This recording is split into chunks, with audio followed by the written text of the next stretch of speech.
अलग सुबह, अध खुली नींद में, बीती रात देखे सपनों की, मानस पटल पर चित्र पटवत अनुभूतियाँ इस संकलन की कहानियों का आधार रही हैं।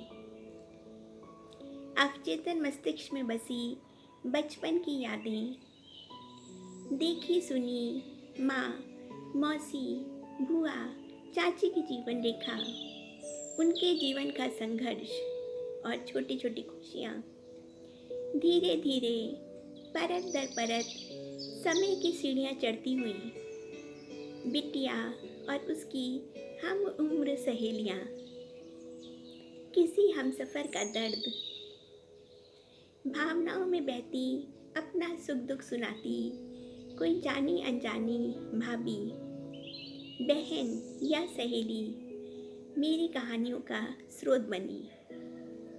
इन कहानियों की नायिकाएं भी यही हैं।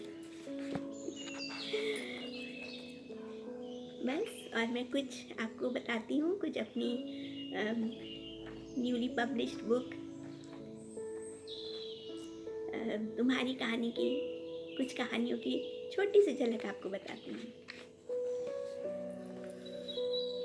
कहानी का नाम है समर्पिता।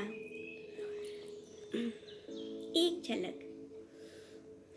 उस दिन पहली बार मैंने नीरज को ध्यान से देखा था। वह मुझे मुक्त दृष्टि से देख रहा था। गुलाबी साड़ी में लिपटी मैं वीर बहुटी हो गई थी।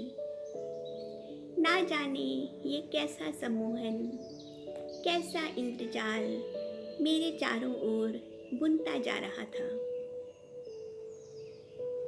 मैं भूल गई थी मैं नीरज से 5 वर्ष बड़ी और बहुत अधिक क्वालिफाइड हूँ।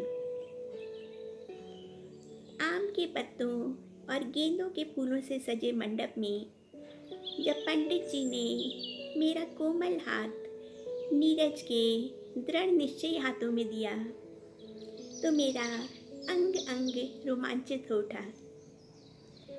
मैं भूल गई कि मेरा विवाह कितनी कठिनाई से हो रहा है और कैसे चुपके चुपके। एक और कहानी का एक झलक आपको बताते हैं हम। कहानी का नाम है पंखुड़ी। लंबे सुदर्शन प्रतीक को देखकर पंखुड़ी उस पर मुग्ध हो गई थी और प्रतीक भी उसकी काली कजरारी आंखों और निश्चल मुस्कुराहट पर फिदा था।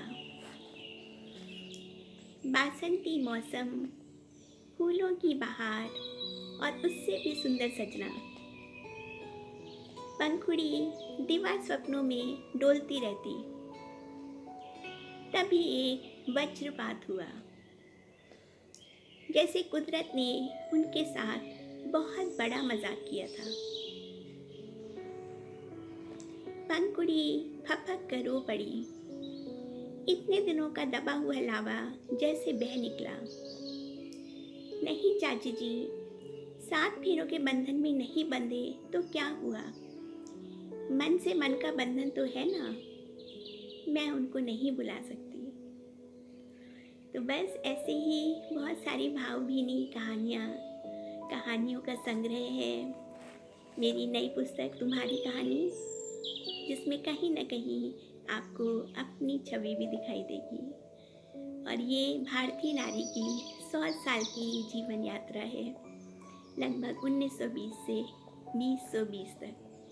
तो आप मेरी नवप्रकाशित बुक तुम्हारी कहानी ज़रूर पढ़िए और आपकी समीक्षाएं और आपका प्रोत्साहन, आपकी प्रेरणा मुझे आगे भी नव लेखन करने में उत्साहित करती रहेगी, सहयोग देती रहेगी।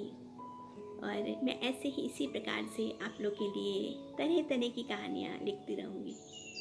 Okay, bye, see you, all the best.